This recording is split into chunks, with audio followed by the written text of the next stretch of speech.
তো লজ্জায় কাউকে বলতে পারবে না, এখন কি করা যায়। তারপর তার স্ত্রী অনেক ভেবে তার স্বামীকে অনুরোধ করে বলল, আচ্ছা যা হয়েছে ভুলে যাও, ইমাম সাহেবের হয়তো টাকার খুব প্রয়োজন হয়েছিল তাই টাকাটা নিয়েছিল, না হলে একজন ইমাম সাহেব হলে এই টাকাটা আমার মনে হয় নিত না।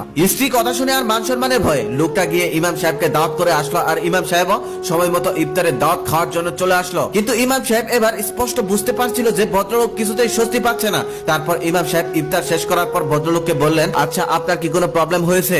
আমার মনে হচ্ছে আপনি বড় কোনো চিন্তার মধ্যে আছেন। ভদ্রলোকটা তখন সহ্য করতে না পেরে বলেই ফেললো, আপনি যে গত বছর আমাদের বাড়িতে ইফতার করতে এসেছিলেন সেটা কি আপনার মনে আছে? ইমাম সাহেব বলল, হ্যাঁ মনে আছে। ভদ্রলোক সেদিন বলল, আমরা দুজনেই সেদিন ইফতার বানানোর কাজে রান্না করেছিলাম, আর আপনি আমাদের ঘরে বসেছিলেন, আর আপনি যেখানে বসেছিলেন তার পাশে কিছু টাকা রাখা ছিল, কিন্তু আপনি চলে যাওয়ার পর আমরা সেই টাকাটা অনেক খুঁজেও পাইনি। আমি নিশ্চিত সেদিন টাকাটা আপনি নিয়েছিলেন।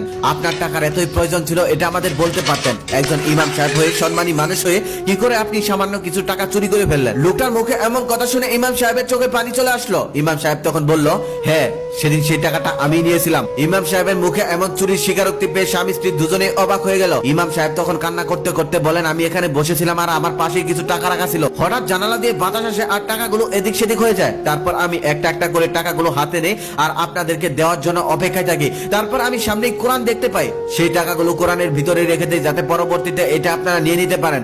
আমিও যাওয়ার সময় বলে যেতে চেয়েছিলাম কিন্তু আমার খেয়াল ছিল না, আর বলতে পারিনি। ইমাম সাহেব তখন কাঁদতে কাঁদতে বলেন, আপনারা টাকাটা খুঁজে পাননি, এতদিন কেন আমাকে বলেননি? স্ত্রী তখন সেই কোরআনের প্রথম পৃষ্ঠা উল্টাতেই দেখেন সেই টাকাগুলো কোরআনের মধ্যে আছে। ভদ্রলোক তখন হুজুরকে হাত জোড় করে বললেন, হুজুর আমাদেরকে মাফ করে দিন, আমরা আপনাকে চোর বলেছি, আমরা আপনাকে কষ্ট দিয়েছি, দয়া করে আর কান্না করবেন না। হুজুর তখন বললেন, আপনি আমাকে চোর বলেছেন এই জন্য আমি কান্না করছি না, আমি কান্না করছি কোরআনের জন্য, কারণ বিগত 1 বছরের মধ্যেও আপনারা দুজনের কেউ এই কোরআনটা খুলে দেখেননি, একটু পড়ে দেখেননি, কোরআনের সাথে আপনারা কোনো সম্পর্কই রাখেননি। যদি কোরআনের সাথে আপনারা সম্পর্ক রাখতেন তাহলে অবশ্যই টাকাটা অনেক আগে পেয়ে যেতেন। আফসোস 1 বছর আগে আমি কোরআনটা যেখানে যে অবস্থায় দেখে গিয়েছিলাম এখনো সেভাবেই আছে, হয়তো একটু ময়লা পরিষ্কার করার জন্য এটাকে ধরা হয়নি। মোবাইল টিভি দেখে কত সময় পার করে দিচ্ছি আমরা, অথচ কোরআনকে ছুঁয়ে দেখার প্রয়োজনও মনে করি না। যারা ভিডিওটা এই মুহূর্তে দেখছেন তাদের কাছে অনুরোধ রইল ভিডিওটা মা বোনদের দেখানোর জন্য। কোরআন নাজিলের এই মাসে অন্তত কোরআনের সাথে সম্পর্ক করুন। তাই সবার কাছে অনুরোধ রইল দয়া করে ভিডিওটা শেয়ার করে দিবেন। এই ভিডিওটা দেখার পর অন্তত একজন মানুষ যদি কোরআনের সাথে সম্পর্ক করে,